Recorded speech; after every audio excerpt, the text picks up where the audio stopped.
Hey everybody, Dr. Rob Silverman here. I've got live Dr. Carrie Jones. Dr. Jones, how are you today? I am good. I'm so excited for this. I'm excited to have you. This is going to be great. I mean, I was fortunate enough to be on your podcast. Mm-hmm. Do you want to say the name and tell The the Root affiliation? Cause Medicine podcast. We talked all about men's health and food sensitivities, gut health. So it was really, really important, really hit home for the month of June. Absolutely. And I saw Dr. Jones and she was just great. She was effervescent. And I said, you know what? Let's switch the roles. Let's get you on here and let's get you talking about women's health. So let me give a little bit about your great background. Dr. Jones is a naturopath, MPH. She's an internationally recognized speaker, consultant, and educator on the topic of women's health and hormones with over 20 years of experience in the industry. She graduated from the National University of Natural Medicine in Portland, Oregon. We'll talk about that a little bit, some great coffee there, where she also completed a 2-year residency in women's health, hormones, and endocrinology. Later, she graduated from Grand Canyon University's Master of Public Health program. Got to talk about that. Man, that was a tough class for me. Dr. Jones was one of the first to become board certified through the American Board of Naturopathic Endocrinology and currently serves on the board. You were previously the medical director for the Dutch test for several years, and you are a clinical expert for Lifestyle Matrix Resource Center and Under Armour. You're also the head of the medical education at Rupa Health, which is just exploding, and the host of the Root Cause Medicine podcast. An impressive bio. Again, great to have you. Let's dig in on women's health. But first, what's the interest? Why women's health at the top of the list? Honestly, it's a funny story. So I grew up in the South. I was not born in the South, but I went to middle school and high school in Kentucky, and my health ed, sex ed classes were taught by the football coach. And that was my introduction to how the body works. And I thought I, knew nothing. It was very entertaining to say the least. And as I moved through into medical school and I learned more and more about hormones and women's health, I knew right away. I'd known for a while that was an interest of mine, but I knew immediately, just as a woman, I didn't really know how a lot of things functioned. And it turned out I had a lot of patients, friends, family members who said the same thing. I would have friends, family members, patients who would say, I'm 40 years old, I'm 50 years old, I'm 60 years old. And I didn't know that. I didn't know that's how my body functioned. And so I caused me to just really dive into the world of women's health and hormones so I can help with a little bit of men's health, just a little bit, only because often there's, men come along as well. So just to really help those understand how these hormones work and what they do in the body. Yeah, that was a great introduction. The football coach for women's health ed. That's great. I can imagine. There must have been some interesting takeaways there. So for me, let's dig in. Let's give a definition of hormones and let's get you talking. Hormones are chemical messengers that coordinate different functions in the body. Glands, organs, and tissues make and release hormones, many of which make up your endocrine system. Scientists have identified over 50 hormones in the body so far. What do hormones actually do for everybody? All the things. We call them chemical messengers. They're like text messages. So it's the message that gets sent to a gland, let's say your ovaries, from your adrenal glands, from your thyroid gland, from your pancreas, to then go out and do the thing. So whether it's estrogen being told to go out and do the thing, whether it's glucose being told to go out and do the thing, whether it's thyroid hormone told to go out and do the thing, they are actionable. They bind to receptors, turn them on most of the time, and are actionable. Now, of course, we know they can be too actionable, right? We have men and women that are like, oh my gosh, I know it's my hormones. I know that I have an excess in something. I'm losing hair. I'm gaining weight. I have PMS. I'm having all these symptoms. And so hormones need to be in some sort of a rhythm, some sort of a balance, but they really help make the body go round when they're happy. Outstanding. So I'm a big gut guy, and let's talk about hormone, maybe detoxification or hormones' effect on the gut, because when gut health isn't optimal, hormones are imbalanced and it causes a cascade of deleterious effects to the body. So I'd love you to pick up on that and really, let people dig in, because everybody's asking about gut health. And then, of course, we're going to go gut, we're going to go to the liver. Yeah. Well, and the interesting thing about hormones is they're the canary in the coal mine. And they're very dramatic. I describe, if I had to pick a a famous person to describe hormones. It's Mariah Carey. And I like Mariah Carey, but girl is dramatic. And that's what your hormones are. So they're the first to react, hormones, and they're kind of the last to recover. So when your gut is not doing well, your gut is inflamed, you have gas and bloating, constipation, diarrhea, leaky gut, maybe you're eating foods that you know you shouldn't, but you continue to do. Maybe you've picked up some sort of gut infection, et cetera, et cetera. That will feed back up to the brain and say, wow, there's a lot of fires happening in the brain. Maybe it's not the best time to coordinate hormones like you normally do. And so what happens is people have all these gut issues, as you see and as you talk about, and the downstream effect, the canary in the coal mine, is that their hormones react. So right away, we know that gut health is tied to hormone health. The second thing about gut health is the gut health is one of the ways you clear your hormones out of your body. So when you make a hormone, let's say estrogen, and it goes through detoxification, it goes through a 3-step process. The third step is to eliminate it. So you either urinate it out of through the kidneys and the bladder, or you push it your bile and then into your intestines, and out in the toilet it goes. Again, though, if you're having a lot of gut issues, constipation, infections, inflammation, it can really affect the way you detoxify your hormones. In fact, you might not do a great job of it. And so commonly what I see is I'll have men and women talk about estrogenic symptoms, and they think it's because maybe they're making too much estrogen. But really, when I continue to ask questions like you do, it turns out they have a lot of constipation or a lot of gut issues. And I'm like, oh, I bet you just can't eliminate your estrogen. So my best analogy is it's building up, it's backing up in the system and causing you to feel pretty poorly. So the gut's really tight. It's actually probably just like you, it's the first place I start in a lot of ways with hormones, because I know the impact it has. The gut is the epicenter of our health. What's most interesting about the gut and hormones, and I'm going to let you piggyback on this, is that hormones can damage the gut, but the gut can damage hormones. Mm-hmm. Taking the idea of hormones damaging the gut, a lot of data out there that an imbalance in hormones leads you down a path of dysbiosis and leveling of good and bad bacteria. So with the women, which we're going to emphasize, women's health, what have you noticed with the hormones and its effect on gut health in reference to, let's say, the immune system, reproduction, and things of that nature?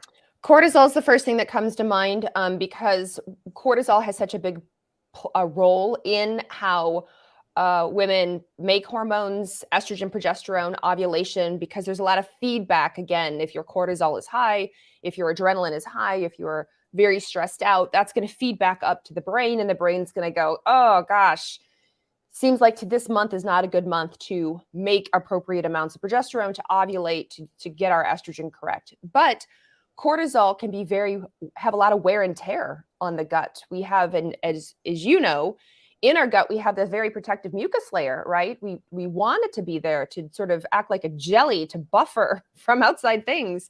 But cortisol will wear it down, wear it down, wear it down. So not only is it affecting estrogen, progesterone, testosterone, cortisol, but it's also going to go down into the gut and affect our absorption, digestion, and ability for the things we eat, and the things we take, our supplements, to get through appropriately.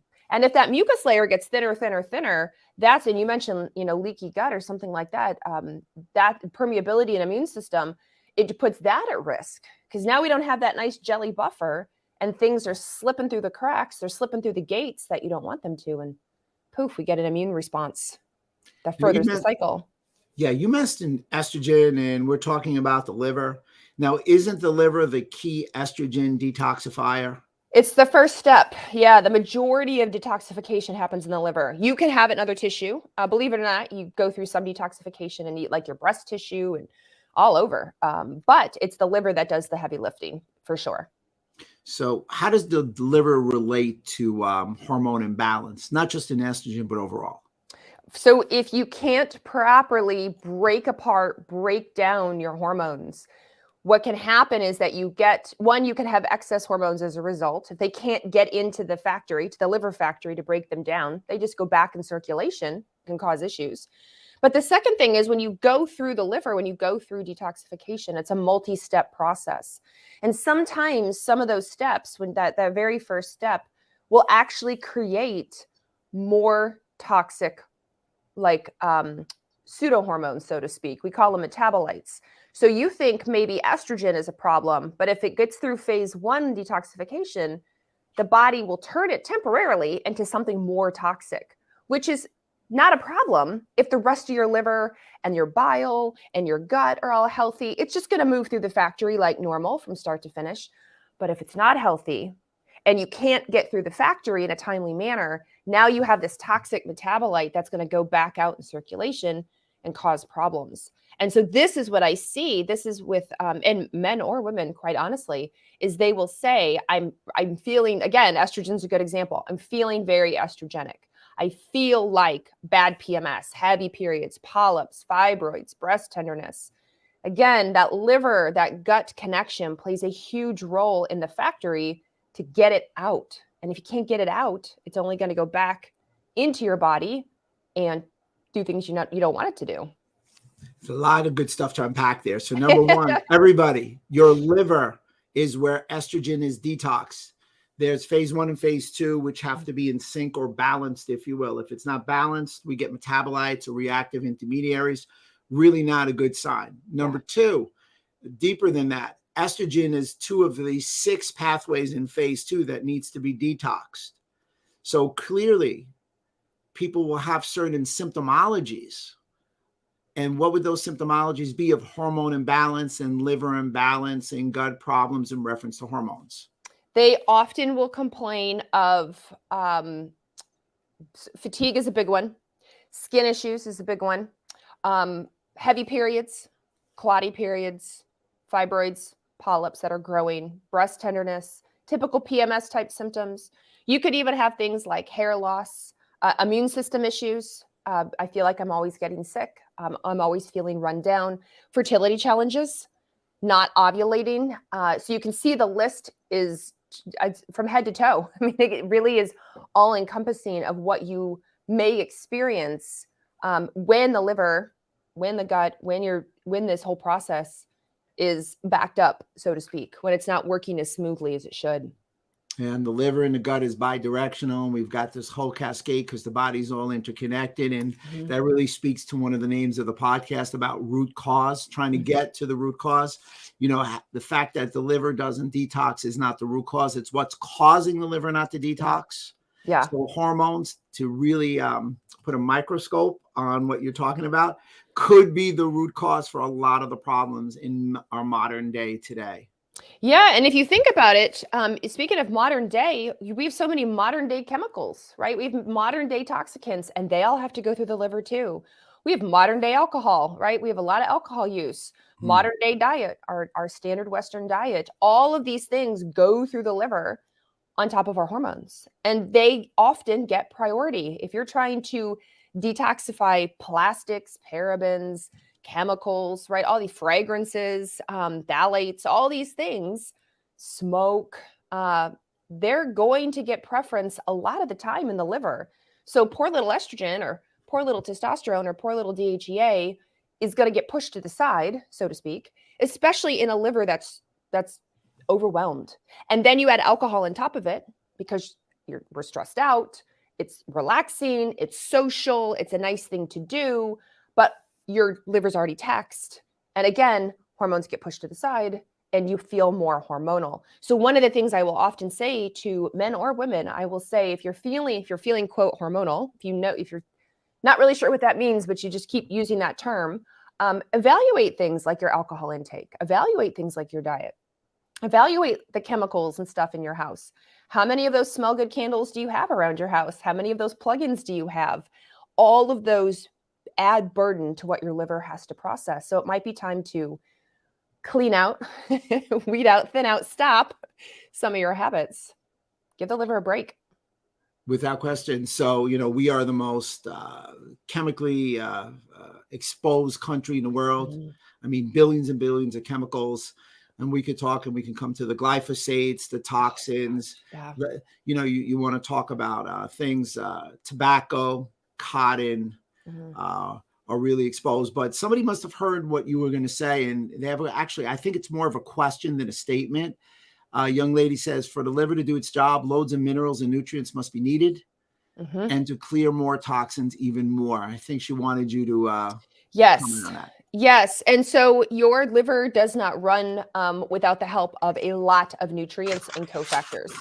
Everything from your entire family of B vitamins. Magnesium is super, super important, especially for estrogen clearance. Zinc is really important. Choline, betaine, which sometimes is called trimethylglycine, glycine. And you can see as folate, right? As I'm mentioning all of these vitamins or nutrients and support, we get them. Yes, you can supplement for sure, but we get them from our diet, hopefully, cross fingers. If you're not, or if you're not able to absorb them very well, stomach issues, intestinal issues, then again, your poor liver is like, hello, I need magnesium. I need magnesium to do my job. I need B12 to do my job. I need zinc to do my job. And it's going to struggle. So you will sometimes see on social media where maybe somebody who's a little more conventional in their medical practice will say, oh, the liver doesn't need anything. The liver is designed to clear your body. You don't need to do anything extra for your liver. And while it is a perfectly designed system, I will 100% agree with that. Unfortunately, we don't always set it up for success. And so if we're not able to eat and absorb or get in all these cofactors, then it's not going to work as well as we had hoped. I mentioned magnesium earlier. So magnesium is a really important part of estrogen detoxification. It helps get estrogen from its phase 1 into its part of its phase 2. Now, we can use zinc as a cofactor, but we know studies show us that a lot of people are both magnesium and zinc deficient. It's just unfortunately the way of the world for a lot of different reasons. And so by getting in these nutrients, by paying attention to diet, digestion, and absorption, it'll just in the end really help the liver. Now, to add on to that, not just because I want to hit this home, a lot of medications and alcohol will deplete a lot of these vitamins. The birth control pill, the oral birth control pill, depletes a lot of these vitamins and nutrients. It's just the nature of the way that it works. We know this, they know it, the pharmacies know it, everybody knows it. So if you're on medications that are depleting nutrients, you have to pay extra special attention, maybe have to get more into your diet, into your supplementation. Alcohol depletes a lot of nutrients, B vitamins specifically, again, needed for the liver. And so just maybe time as you're listening to this to step back and evaluate or look up. If you're thinking to yourself, gosh, I'm on medications, I'm prescribed medications, maybe I should look up what it depletes. The pharmacies can tell you that. You can look up what you're on and see what gets depleted in the process and what you might need to add extra of.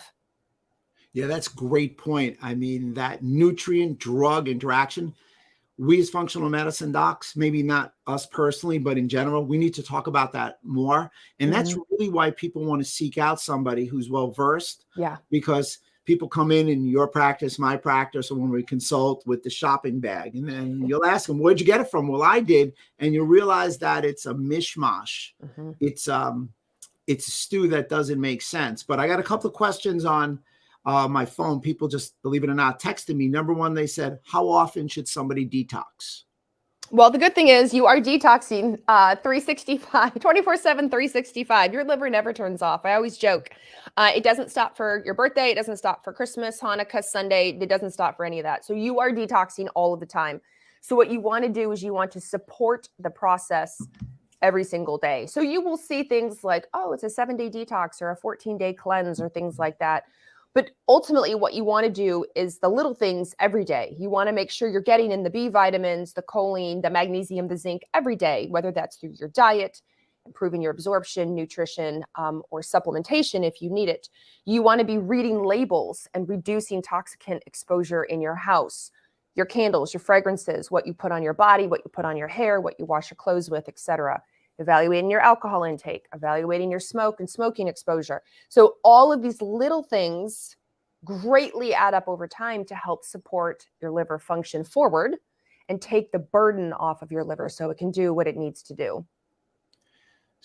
Here we go. Got another one for you. I love when they ask questions.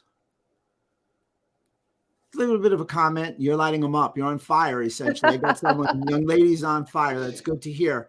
Now, with that detox, I really love that idea. We're detoxing every day. You want to support detox.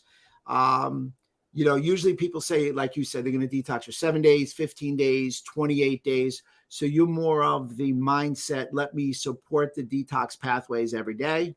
Yep. Let me cut down on my booze. Let me cut down on my chemicals so I can prioritize specific hormones. Maybe decrease America's beverage, Java, a little bit, speeding up phase 1 and phase 2. So essentially, phase 1 in that liver is really fast, and phase 2 is a little sluggish. Now, let's cascade down a little bit. Let's get to adrenal health. Somebody just asked a question: can adrenal fatigue cause hormone imbalance? So yes. Now here's the interesting thing about adrenal fatigue. So adrenal fatigue is, as a category, just be aware the adrenals themselves don't fatigue out unless you have the autoimmune condition Addison's. Your actual adrenal glands don't fatigue out. The symptoms are very real. I'm not debating your symptoms at all. But really what we have found out that has happened is that the adrenals don't fatigue out. It's a communication issue between the brain all the way down to the adrenal glands, specifically in your mitochondria. We all learned in school back in the day that the mitochondria are cellular powerhouses. They provide ATP. They are also the site of where we make our steroid hormones, estrogen, progesterone, cortisol, etc. So when you are to a point where you have low cortisol, you're very fatigued, you're not making a lot of cortisol, generally that's coming from the brain. The brain has been slowing down the production.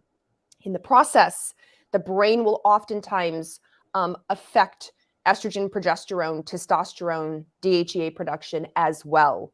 Because if it doesn't have the resources to give you cortisol, it's not going to have the resources to give you progesterone or testosterone at the same time.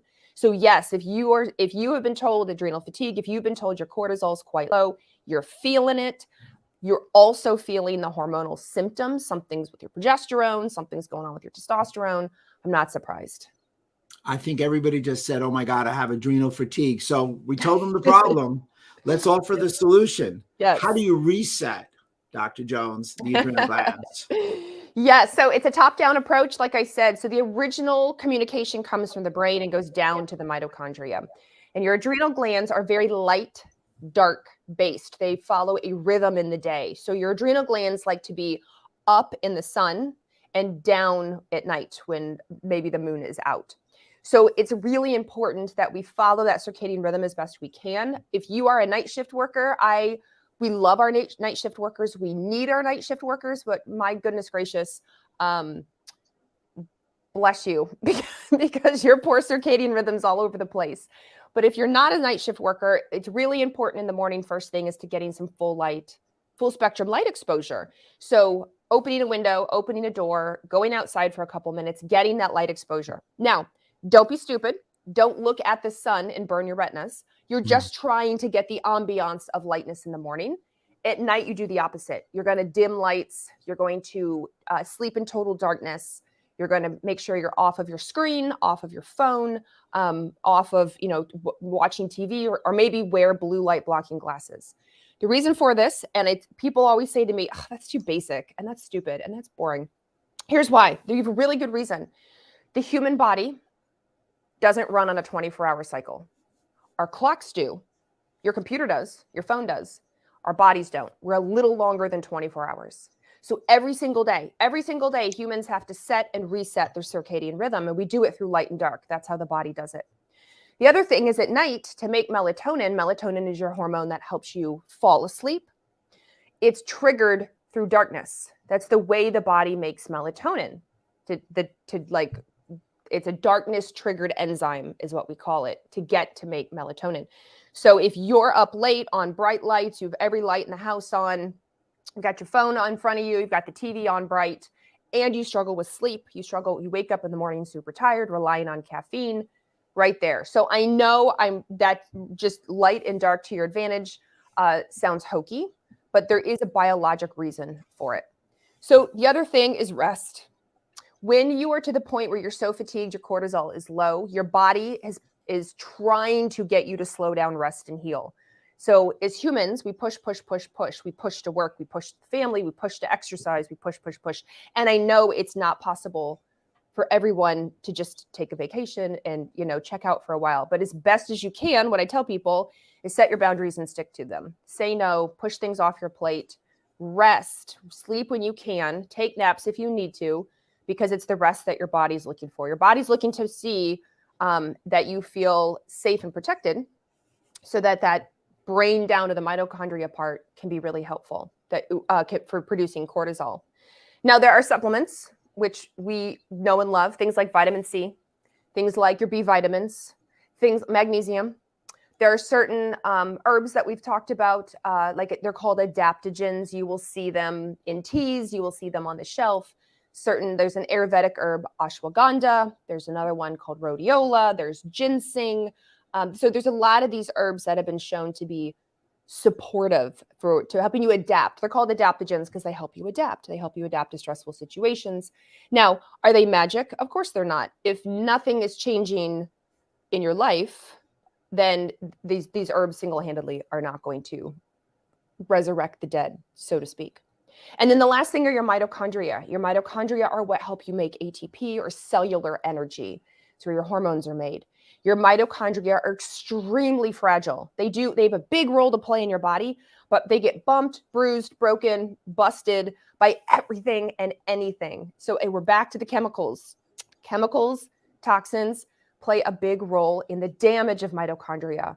There are a lot of medications out there known to affect negatively your mitochondria. Mitochondria need antioxidants. They need you to eat the rainbow, eat your vegetables, go for a lot of, don't just stick to corn and peas, but like really diversify in the fruits and vegetables that you're eating, because those colorful skins and the ingredients in fruits and vegetables are helpful for repairing mitochondria. So I have hours of lectures about the adrenal glands, but this is just a short snippet, so moderately short snippet, on things that I have seen to be really helpful with supporting the adrenal glands. And this is beyond, I mean, obviously anyone can read, meditate, journal, breathing exercises. Those are really helpful. But sometimes when you are to the point where you are 10 out of 10 fatigued, you're too tired to meditate. You're too tired for breathing. But you can sit there and open a window and enjoy some nice light for 10 minutes in the morning. And you can dim the lights at night, so you're in darkness. And that generally doesn't require any money and a lot of effort. The questions are blowing up right now. I don't even know I don't know where to follow up. Michael Jordan just dunked from the foul line, so you just walk away, pick a 50 up, and say, okay, here we go. Somebody has a statement. It's sort of a question. Also, our gut microbes have the circadian rhythm, or in line with the circadian rhythm. I think that's overlooked. Yes. But could you go over that point again about the circadian rhythm being 24 hours, but our bodies are a little bit more? A couple of people said, could you elaborate on that? That was good. Yeah, absolutely. So let me start with, two main hormones, cortisol and melatonin. So cortisol is like the sun, melatonin is like the moon, but they have to be told when and how to be put out in the body. So this is what's called a circadian rhythm. We have genes in our brain known as the clock genes, just like the clock on your wall. Spelled the same, clock genes. The clock genes are called the clock genes, appropriately enough, because they help set our circadian rhythm. But the clock genes don't have an actual clock attached to them like our computer or our phone do. So we have to set and reset the clock genes every single day, because they'll just run. And they'll run longer than 24 hours. So some people only run a couple minutes longer than 24 hours, but some people, I've seen literature, some people run 15, 20 minutes longer than 24 hours, which you don't think is a big deal until time catches up with you. If you go a week or 2 weeks or 3 weeks of running longer than 24 hours, you've completely messed up your rhythm. So now you have major insomnia and you wake up exhausted. So how do we set and reset these clock genes in our brain? It's through light and dark. So light sets us and darkness resets us. If you've ever traveled outside of your time zone and you get jet lag, even if you're just going from the East Coast to the West Coast or the West Coast to the East Coast, it can be a giant pain, because your clock in your brain thinks you're back where you lived, your house, but your feet on the ground are an entirely different geophysical location. So again, with jet lag, we use light and dark. This is why when you travel somewhere, they say, try to stay awake, don't take a nap, go outside, take a walk, try to get that light in your eye, have darkness at night, because that's going to help with your circadian rhythm. But the same applies in a micro amount every single day. So every day you're going to get up and enjoy some full spectrum light exposure. I live in the Pacific Northwest, We are quite literally still in winter. Today is supposed to be 80, but it has been 50 degrees and raining for months and months and months and months. I was ready to put up holiday decorations yesterday. I couldn't handle it. And so so I don't have a lot of light here, but even that gray, like it's gray today. It's gray. This is fake light, spring light, but it's gray outside. But the grayness is still enough that when I open the door in the morning to let my dog out, I stand there at my backsliding door and just watch my dog and enjoy that I get some full light in the morning. In the dead of winter, when it's dark, I actually have a full spectrum light box. I don't have any affiliation with any of them. It's like $20 or $30. You can buy them online on Amazon, Costco. And I turn on my full spectrum light box in the morning for 10 or 15 minutes while I'm letting my dog out, feeding my dog, making tea, etc. And that's that light to set me in the morning. And at night, I do the complete opposite. I don't have every light on in the house. The background to my phone, I change to orange. I can wear blue light blocking glasses. I have a wind down routine at night, not wine with an E, wind with a D. So making tea, I have, basically we're trying to treat ourselves like toddlers. We need like some water or tea, and we need somebody to read us a book, and we need to calm down and be in a calm situation and then go to sleep. And that's how we reset our circadian rhythm. So I hope that helps answer.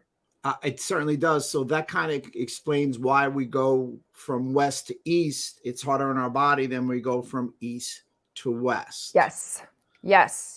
For me on the West Coast to go to the East Coast, even just to go to New York for a conference, I have to gear up. I have to try to flip my circadian rhythm as quickly as possible, because I know at midnight, that's only 9 o'clock my time. So I'm not really tired yet.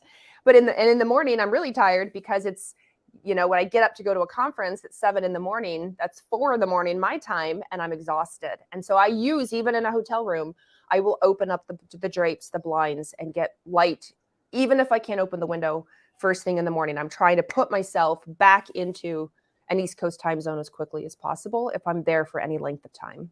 I feel your pain when I go to Europe. It's devastating. When I go to California, it's great.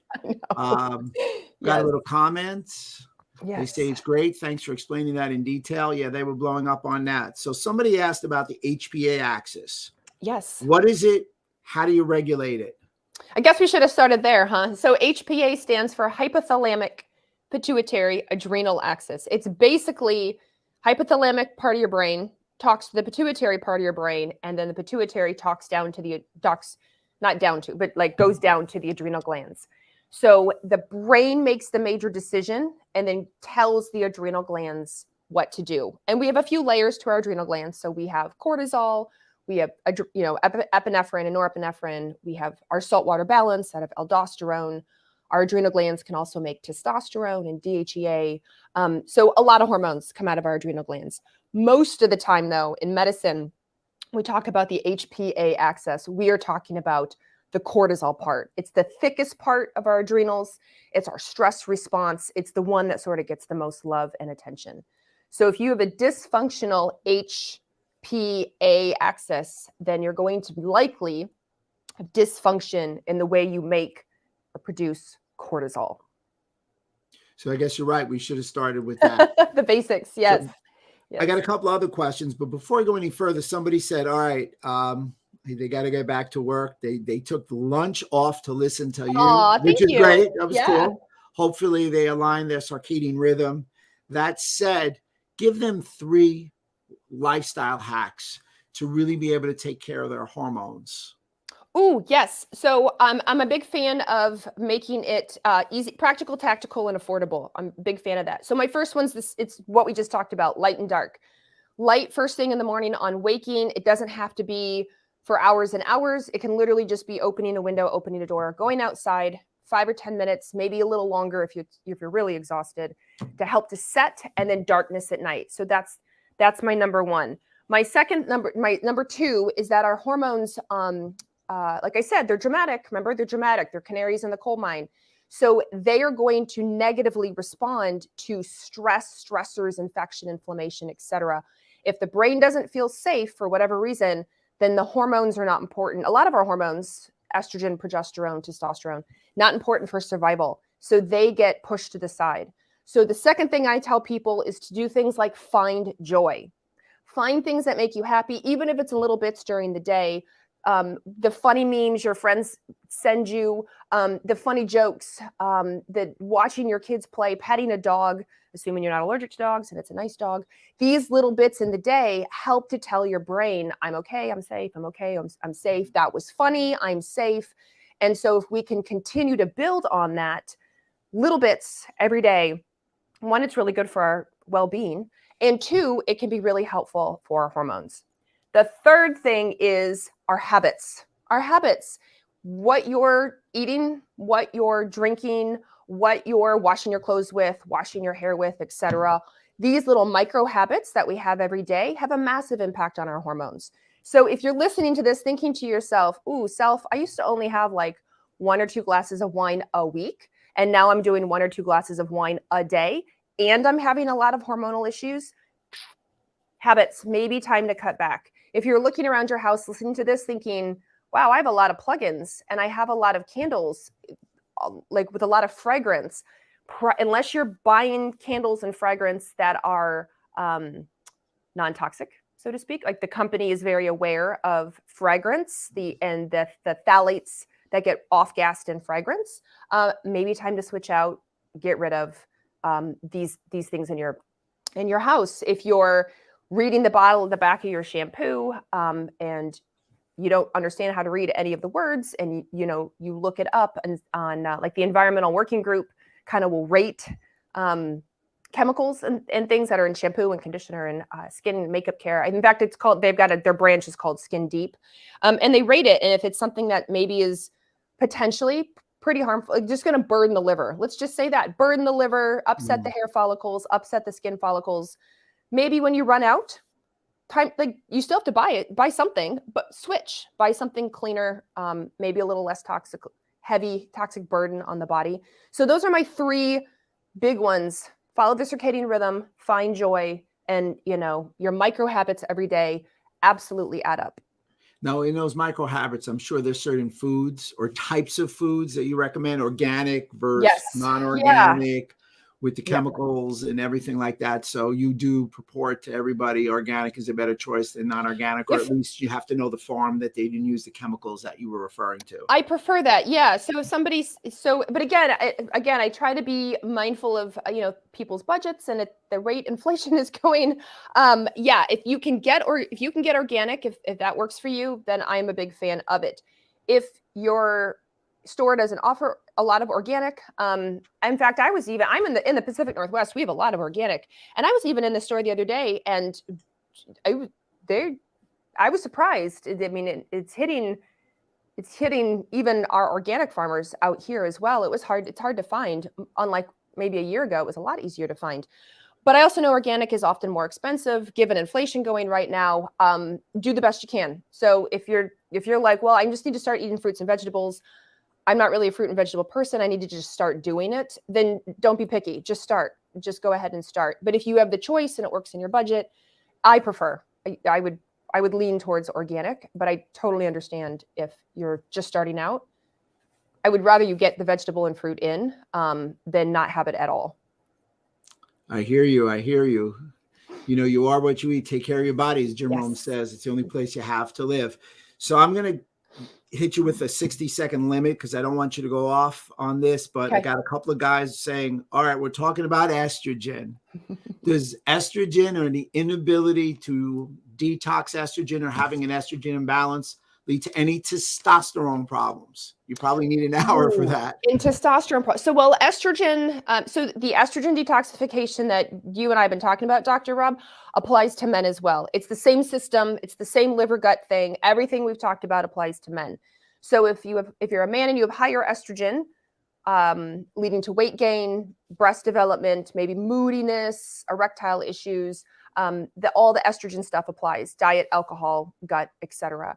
Now, does estrogen itself lead to testosterone issues? Not so much testosterone issues, but can cause some prostate issues. So there are the metabolites the naughtier metabolites of estrogen. I am not a prostate expert, but my prostate expert friends tell me that estrogen detoxification is important for men because these naughty metabolites of estrogen might further contribute to prostate problems. So we do want to get estrogen out in men in a healthy manner, just like we do in women. Excellent. And lastly, somebody asked DHEA. Yes. Which stance on that? Yes, I am if I had to pick a favorite hormone, I don't know what your favorite hormone, mine is DHEA. Now I realize DHEA can run amok and become too high and become problematic, but it is what we call a neurosteroid. It is good for the brain. It's protective against high cortisol in the brain. It's helpful for the immune system. It's helpful for muscle mass. It's helpful for mood. It converts into other hormones. And so it's kind of a jack of all trades. And so I really like DHEA. I think it's important to maintain, especially as we age, for a variety of reasons. Before you let Dr. Jones go, I'm reading it again from the text. How much DHEA? So it depends if you're male or female. So females only make about 4 to 16 milligrams a day in our body. So for females, I say start low, start at 1 to 5 milligrams, see how you do, typically in the morning, before you move up from there. Males tend to make a whole lot more DHEA. So with males, we generally start in the 20 to 25 milligram range. That's a big difference between the two. And then maybe go up from there, maybe 25 or 50 milligrams. Be aware, though, DHEA is a hormone. It is a hormone, even though it's over the counter here in America. It's still a hormone. It does come with a lot of side effects if you do it wrong, and it can screw up your other hormones. So be mindful. Listen to Dr. Rob. And if you're getting the side effects, then definitely it's probably not for you, or you're on too high of a dose. Outstanding. Angie's got a question for you. Is it helpful for a man to be on DIM to protect the prostate? So DIM is really helpful for phase 1 estrogen detoxification, but you still have to support phase 2 and phase 3. So if their liver is not processing very well, if their gut is a mess, DIM is likely not, it's only actually might make them worse, not help them. But if you're working on their liver, if you're working on their gut, if you're helping their constipation, if you're working on inflammation, you're cutting back alcohol, you're reducing toxicants, you're adding in the nutrients to help the liver work better, then DIM is helpful for men. Yes. But don't just give DIM blindly. Make sure the downstream liver and gut are working well too. I got a ton of questions for you. So we could be here all day. I know. I gotta be conscious and respectful of your time. This has been great. You know, you hear it before, but this is earnest. We've got to do this again. And I think I know what we're going to talk about. I think we got to come back in and do a whole podcast just on liver detoxification. Yes. I think that people it's been around, but it hasn't been put to rest and really explained as well as you. I mean, you're elucidating facts that are fabulous at a scholarly level. We're pumped. I tell you, it was great to have you. I look forward to having you again. How can people get in touch with you? Social media. You can find me on Instagram at dr.carriejones. I am dipping a toe into TikTok, where I'm at Dr. Carrie Jones. And this is all that I educate about. You will see lots on estrogen, progesterone, testosterone, liver detoxification, in tiny little snippets through social media. I also am my website is drcarriejones.com. And you can find me and Dr. Rob at the Root Cause Medicine podcast. Love it. It was great. You do a great job on both ends of the microphone. Thanks so much. We look forward to having you again. See you at an upcoming symposium. Everybody, Dr. Rob, always yours in health.